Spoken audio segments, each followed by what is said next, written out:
Automotive industry से एक के बाद एक कार और टू व्हीलर बनाने वाली कंपनीज के बर्बाद होने की खबरें आती रहती हैं, लेकिन पिछले कुछ दिनों से कुछ ज़्यादा ही हो रहा है। अभी कुछ थोड़े दिन पहले ही मैंने जैगवार की न्यूज़ कवर करी थी, फिर निसान के बारे में पता लगा कि वो बैंकरप्ट होने वाली है, और अब कुछ ऐसी ही खबर केटीएम की तरफ से भी आ रही है। केटीएम ने इंसॉल्वेंसी अनाउंस कर दी है क्योंकि उनके ऊपर $3 बिलियन का कर्जा चढ़ा हुआ है, जो कि वो अब वापस नहीं कर सकते हैं। फिलहाल केटीएम इतनी ज़्यादा बुरी हालत में है कि हो सकता है केटीएम को अपने हज़ारों एम्प्लॉयज़ निकालने की जरूरत पड़े, क्योंकि ऑलरेडी उनके ऊपर $40 मिलियन वर्थ की सैलरी पेंडिंग है और वो 356 मिलियन यूरोस अपने सप्लायर्स को भी ओ करते हैं। तो इसीलिए उन्हें अब प्रोडक्शन भी बंद करनी पड़ेगी, जिसके चलते उनकी ऑस्ट्रेलिया में सिचुएटेड मेडिकोफन वाली जो फैक्ट्री है ना, वो भी बंद करी जाएगी। अब ये पूरी की पूरी न्यूज़ सुनकर मैं तो बड़ा हैरान हूँ, क्योंकि मुझे ये लगता था कि केटीएम की सिचुएशन काफ़ी ठीक है, क्योंकि एटलीस्ट इंडिया के अंदर जो उनके सेल्स फिगर्स हैं ना, वो काफ़ी ज़्यादा अच्छे दिखाई देते हैं। सिर्फ इंडिया की अगर हम बात करें तो केटीएम 2015 में 22,000 यूनिट्स के आसपास बेचा करती थी, और यही फिगर 2024 में बढ़कर 64,000 से भी ऊपर चला गया है। यानी कि स्पोर्ट्स बाइक ब्रांड होने के बावजूद भी इसकी जो परफॉर्मेंस है वो ठीक ठाक रही है इंडिया के अंदर सेल्स के मामले में। तो इसीलिए ये सवाल उठता है कि आखिरकार ये सारी दिक्कतें आई कैसे, और क्या इसमें बजाज का भी कोई रोल है, क्योंकि अभी तक हम ये जानते आए हैं कि बजाज के पास ऑलमोस्ट आधी केटीएम की ओनरशिप रही है। चलो सब जानते हैं, लेकिन उससे पहले please consider subscribing to our channel, क्योंकि जब आप लोग हमें सब्सक्राइब करते हैं तो हमें ऐसी ही बढ़िया वीडियोस बनाने की मोटिवेशन मिलती रहती है। तो चलो केटीएम को बहुत ब्रीफ में थोड़ा समझ लेते हैं, वरना आगे का जो कॉन्टेक्स्ट है ना वो समझ में नहीं आ पाएगा। हांस ट्रंकनपोल्स ने एक बाइक रिपेयर की दुकान खोली थी, जिसमें वो DTW मोटरसाइकिल्स और ओपेल की गाड़ियां भी बेचा करते थे। हांस ने इस दुकान का नाम रखा था क्राइस्टोफर ट्रंकनपोल्स मेडिकोफन, और यही नाम आगे चल के बन गया केटीएम। और ये जो एक्चुअल केटीएम थी ना, इसने अपनी पहली मोटरसाइकिल बनाई 1953 में, जिसके बाद से केटीएम सिर्फ एक मोटरसाइकिल बनाने वाली कंपनी के तौर पर ही उभरी, और ये यूरोप की one of the biggest motorcycle manufacturer भी रही है। अब ये तो एक बहुत ही ब्रीफ हिस्ट्री थी, लेकिन केटीएम के ऑपरेशंस की जो टाइमलाइन है ना, उसमें बहुत कुछ घटा है, जिसमें से एक बड़ी घटना ये भी है कि बजाज ने केटीएम के काफी सारे स्टेक्स को एक्वायर कर लिया था। बजाज ने 2007 में केटीएम के 14.3% स्टेक्स को एक्वायर करा था, जो कि 2013 में बढ़कर 47.97% तक पहुंच गए थे। यानी कि 2013 तक बजाज केटीएम की ऑलमोस्ट हाफ ओनर बन गई थी। बजाज और केटीएम की ये डील म्यूचुअल बेनिफिट्स के लिए हुई थी। बजाज को मैच्योर और डेवलप्ड मार्केट्स के अंदर एक्सपैंड करना था, वहीं केटीएम को साउथ एशियन मार्केट्स के अंदर छोटी मोटरसाइकिल्स बेचनी थी, जिसमें बजाज उनकी मदद कर सकता था। और ऐसा हुआ भी, क्योंकि जो आज छोटी कैपेसिटी की मोटरसाइकिल्स बन रही है ना, वो सभी की सभी बजाज की फैसिलिटी में बनती है। खैर, बजाज पहले केटीएम की शेयर होल्डर थी, जैसे मैंने अभी बताया, लेकिन आगे चलकर यानी कि 2021 में बजाज ने केटीएम के शेयर्स को उसकी पेरेंट कंपनी के साथ स्वैप कर लिया, यानी कि पीआरआर ग्रुप के साथ। यानी कि बजाज के पास जो केटीएम के रफली 48% शेयर्स थे, वो पीआरआर ग्रुप ने ले लिया, और खुद पीआरआर ग्रुप ने अपने शेयर्स बजाज को दे दिए। लेकिन बजाज ने ऐसा किया क्यों? पीआरआर ग्रुप कई सारे छोटे ब्रांड्स को ओन करता है। ऐसे में सिर्फ केटीएम के साथ पार्टनरशिप रखना बजाज को शायद बहुत ज्यादा समझदारी वाली बात नहीं लगी होगी। खैर, जो भी बात रही हो, लेकिन यही जो टाइम पीरियड है ना, इसी के बाद से केटीएम के साथ थोड़ी थोड़ी दिक्कतें आनी चालू हो गई थी, और ये आज की डेट में इतनी ज्यादा बढ़ चुकी हैं कि केटीएम ने इंसॉल्वेंसी को अनाउंस कर दिया है। लेकिन एग्जैक्टली वो दिक्कतें क्या थी जिसकी वजह से केटीएम को ऐसा करना पड़ा? वो दिक्कतें हैं इन्वेंटरी।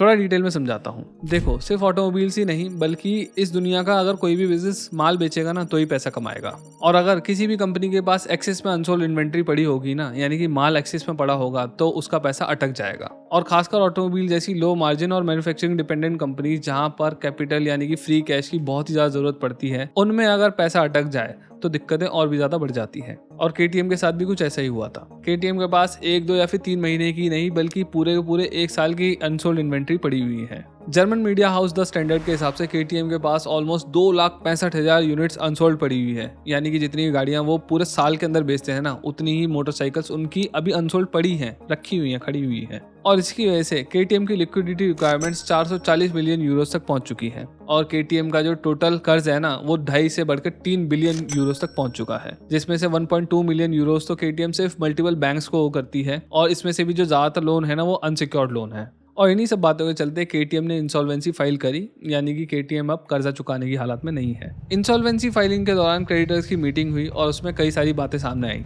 ऐसी बातें जिनकी वजह से आज केटीएम इस जगह पर आकर खड़ी हुई है। इस क्रेडिटर मीटिंग में इंसॉल्वेंसी एडमिनिस्ट्रेटर ने ये इन्वेस्टिगेट किया कि आखिर इतनी सारी अनसोल्ड इन्वेंट्री इस कंपनी के पास आकर खड़ी कैसे हो गई, मतलब इतनी जमा कैसे हुई। और उसका जवाब उनको मिल भी गया, और वो था मैनेजमेंट एरर। उन्होंने कहा आज से नहीं, बल्कि 2023 से ही केटीएम की मोटरसाइकिल्स की जो डिमांड है ना, वो लगातार कम होती जा रही थी। 2023 से ही ये इंडिकेशंस मिल रहे थे कि केटीएम मोटरसाइकिल्स की जो डिमांड है वो कम हो रही है, लेकिन उसके बावजूद भी जनवरी 2023 से लेकर अक्टूबर 2024 तक नई मोटरसाइकिल्स की जो प्रोडक्शन है उसको धीमा नहीं किया गया। डिमांड कम होने के बावजूद भी नई मोटरसाइकिल को उसी स्पीड से प्रोड्यूस किया गया जैसे कि वो पहले कर रहे थे। और आखिर में ये नौबत आ गई कि उनके पास साल भर की अनसोल्ड इन्वेंट्री खड़ी हो गई। तो अब आप समझ गए होंगे कि डिमांड कम और प्रोडक्शन ज्यादा होने की वजह से KTM की जो इन्वेंट्री है वो इतनी ज्यादा बढ़ गई और मैनेजमेंट को इसके लिए जिम्मेदार ठहराया गया। लेकिन सवाल ये उठता है कि KTM की जो डिमांड है वो कम हुई क्यों एट फर्स्ट प्लेस। माना जा रहा है कि ओवरऑल टू व्हीलर मार्केट यानी कि पूरी दुनिया की टू व्हीलर मार्केट में ना एक डाउनफॉल सा आ गया है। लोग उतने ज्यादा टू व्हीलर्स नहीं खरीद रहे हैं जितने पहले खरीदा करते थे। तो ये स्पेसिफिकली हुआ है कोरोना आने के बाद। दूसरी दिक्कत KTM के साथ है और वो ये है कि वो बहुत ज्यादा इनोवेशंस नहीं कर रहे हैं रिसेंट ईयर्स के अंदर जैसे वो पहले किया करते थे टू अट्रैक्ट न्यू कस्टमर्स। मैं यहाँ पर सुपर बाइक मार्केट की बात कर रहा था। और जो तीसरा रीजन है और जो एक बड़ा कंसर्न सामने आया है वो है रिलायबिलिटी कंसर्न। जैसे कि KTM की जो 790, 890 और 901 मॉडल्स है ना, उनमें रिलायबिलिटी इश्यूज देखे गए हैं। जैसे कि इनके क्रैंकशाफ्ट जल्दी खराब हो रहे हैं और इनकी हेड गैस्केट्स में भी ना दिक्कतें देखी जा रही हैं। इसके अलावा एक बहुत बड़ी दिक्कत ये भी है कि KTM small capacity two wheeler market के अंदर बहुत ज्यादा इनोवेशन नहीं करती है। वो नए सेगमेंट के अंदर नहीं घुसती है, वो नई नई तरीके की मोटरसाइकिल नहीं बनाती है, वो सिर्फ और सिर्फ स्पोर्ट्स बाइक पर ही ध्यान देती है। तो ये एक बड़ी दिक्कत है उनके साथ। अब ये सारी दिक्कतें तो ओवरऑल KTM कंपनी के साथ हैं, लेकिन क्या इसका असर इंडिया में भी है? क्या भारत के अंदर भी KTM के दिन बुरे चल रहे हैं? तो अभी तक जो खबर है उसके हिसाब से बजाज की छत्तर छाया में KTM के इंडिया के जो ऑपरेशंस है ना, उनमें कोई भी प्रॉब्लम नहीं है। जब बजाज ऑटो से KTM की इस सिचुएशन के ऊपर कमेंट मांगा गया तो उन्होंने कहा, the KTM business that we run out of India for which products are co-developed by KTM and Bajaj and manufactured and sold by Bajaj autos continues to operate in the normal course. तो इससे ये बात समझ में आती है कि जो KTM के साथ प्रॉब्लम चल रही है ना, वो पियरर ऑटोमोबाइल AG और KTM AG के साथ चल रही है, यानी कि उस बिजनेस के साथ जो कि ऑस्ट्रिया से ऑपरेट किया जाता है। इंडिया में उसका अभी कोई असर नहीं है। मगर इस वक्त जो रिस्ट्रक्चरिंग चल रही है ना KTM की, अगर वो उसमें फेल हो जाती है तो KTM को कंप्लीट बैंकरप्सी फाइल करनी पड़ सकती है। तो उस केस में ये कहना बहुत ज़्यादा मुश्किल हो जाएगा कि KTM इंडिया में ऑपरेट करेगी या फिर नहीं। तो बड़ा सवाल ये है कि अब KTM के साथ आगे क्या होने वाला है। देखो, पर्सनल ओपिनियन तो मेरा यही है कि मेरे को नहीं लगता KTM के साथ कोई बड़ी दिक्कत होने वाली है। फ्यूचर तो देखो कोई प्रेडिक्ट नहीं कर सकता, लेकिन इतनी सारी ऑटो इंडस्ट्री पर बेस्ड वीडियोस बनाने के बाद मुझे तो यही समझ में आया है कि ऑटोमोटिव कंपनीज को कोई ना कोई बचा ही लेता है। और ऐसे ही कुछ KTM के साथ भी हो रहा है। कुछ रिपोर्ट्स के मुताबिक रिसेंटली KTM को 7 मिलियन यूरोस इन्वेस्टर्स ने ऑफर किए हैं, यानी कि ये दर्शाता है कि जो KTM के दिन है उतने भी बुरे नहीं है जितना हम सोच रहे हैं। और वैसे भी अगर हम बाकी ब्रांड्स के मुकाबले देखें तो KTM की सिचुएशन बहुत ज्यादा खराब नहीं है, क्योंकि KTM की सेल्स कम जरूर हुई है लेकिन बहुत ज्यादा खराब नहीं है। इसीलिए अगर वो सीरियस कॉस्ट कटिंग करते हैं और अभी जो उनकी इन्वेंट्री पहले से पड़ी है उसको क्लियर कर देते हैं, then KTM will be back in the business in no time. तो KTM की सिचुएशन और कंटिन्यूअसली हो रही ऑटोमोटिव ब्रांड्स की बैंकरप्सीज पर आपका क्या कहना है वो कमेंट्स में जरूर बताना। और आप भी अगर इस तरीके की इंफरटेनमेंट वीडियोस के लिए रिसर्च करना और स्क्रिप्ट लिखना सीखना चाहते हैं तो आप मेरा ये कोर्स ज्वाइन कर सकते हैं। यहाँ मैंने बहुत ज़्यादा डिटेल में समझाया है कि प्राइमरी और सेकेंडरी सोर्स ऑफ इन्फॉर्मेशन क्या होती है, हॉरिजॉन्टल और वर्टिकल आर्गुमेंट किसको कहते हैं, कैसे एक स्क्रिप्ट के स्केलेटन को बनाया जाता है और to the point tight script कैसे लिखी जाती है। ये कोर्स हर उस व्यक्ति के लिए सूटेबल है जो इंफोटेनमेंट कैटेगरी में वीडियोस बनाना चाहता है, फिर चाहे आपका इंटरेस्ट हिस्ट्री में हो, साइंस में हो, टेक में हो या फिर मेरी तरीके से ऑटोमोटिव में हो। ये कोर्स ऑलमोस्ट सभी के काम का है। बाकी इस वीडियो में बस इतना ही। अगर आपको मेरी वीडियो पसंद आई हो तो please consider subscribing to our channel. इस वीडियो को लाइक करिए, शेयर करिए और कमेंट्स में अपने विचार भी जरूर छोड़िए। Thank you.